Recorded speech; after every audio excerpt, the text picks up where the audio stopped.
Bangladesh supreme court আইনজীবী সমিতির সভাপতি, আইনজীবী ফোরাম কেন্দ্রীয় কমিটির সহসভাপতি এবং বাংলাদেশ বার কাউন্সিলের নির্বাচিত সদস্য barrister Mahmuddin Khokon, barrister M Mahmuddin Khokon.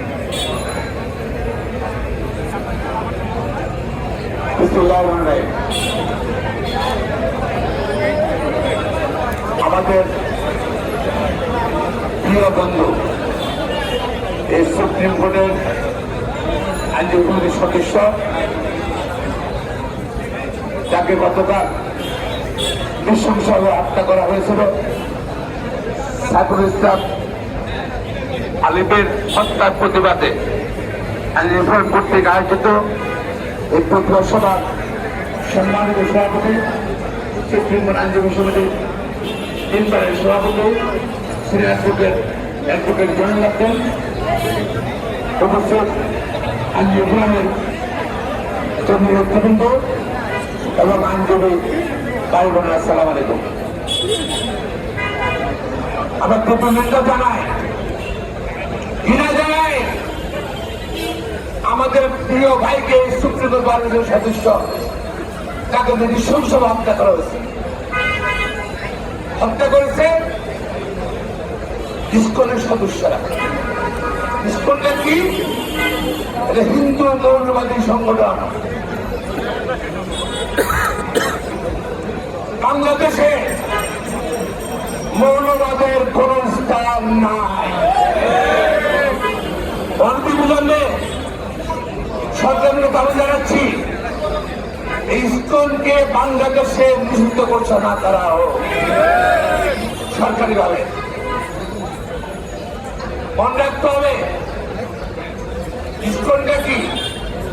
আগে ছিল ইসকন হিন্দুদের একটা পরবর্তী সংগঠন, এখন এটা আওয়ামী ইসকন হয়ে গেছে।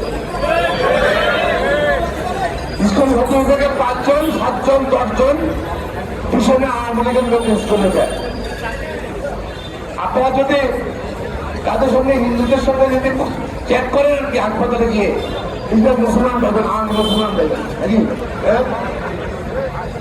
এটা আসলে দেশকে অস্থিতিশীল করার জন্য উস্কে দেওয়া হচ্ছে। বাংলাদেশে এখনো প্রশাসনে, আইনশৃঙ্খলা বাহিনীতে হাসিনা সরকারের বেকার এখনো আছে। অনতিবিলম্বে তাদেরকে প্রশাসন থেকে বের করে দিতে হবে। প্রশাসন থেকে, পুলিশ ডিপার্টমেন্ট থেকে, র্যাব থেকে, সেনাবাহিনী থেকে, ওই আওয়ামী সরকারের শেখাতে সরকারের তারা পদল ইয়ে করত, তাদেরকে কেন্দ্র করলে বাংলাদেশ অস্থিতিশীল পরিস্থিতি থাকবে। শেখ হাসিনা পলাতক প্রধানমন্ত্রী, ভারত থেকে মাঝে মাঝে 2-1টা কথা বলে, এখন আজ পর্যন্ত সে কোনো কথা বলে নেই।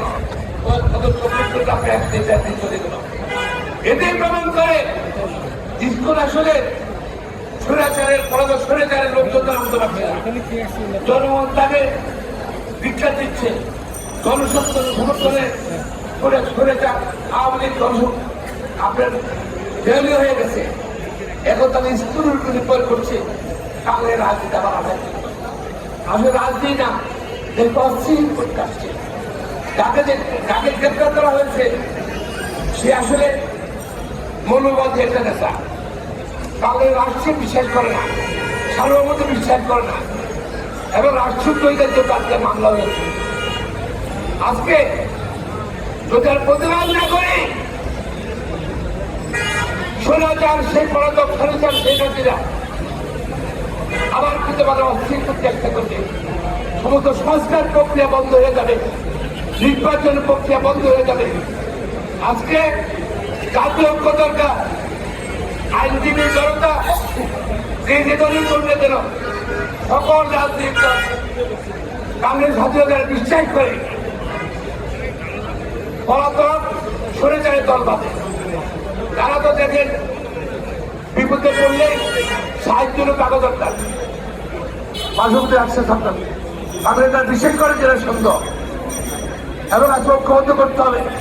প্রতিহত করতে হবে। আর আইনজীবীরা আমরা সারা দেশে অর্থমূল্য পালন করতে হবে, আইনজীবী ফোরাম সে দায়িত্ব পালন করতে হবে এবং সকলে সারা দেশে আইনজীবীরা কিন্তু আজকে প্রতিবাদ অব্যাহত রাখতে হবে। নতুবা কিন্তু হিন্দু মৌলবাদ বাংলাদেশ দেখা করতে সম্ভাবনা আছে, বাংলাদেশের সুশীল পরিস্থিতি নষ্ট করার সম্ভাবনা আছে। আপনার সকলকে ধন্যবাদ। খোদা হাফেজ। বাংলাদেশ জিন্দাবাদ। শহীদ বেগম খালেদা জিন্দাবাদ। তারেক রহমান জিন্দাবাদ।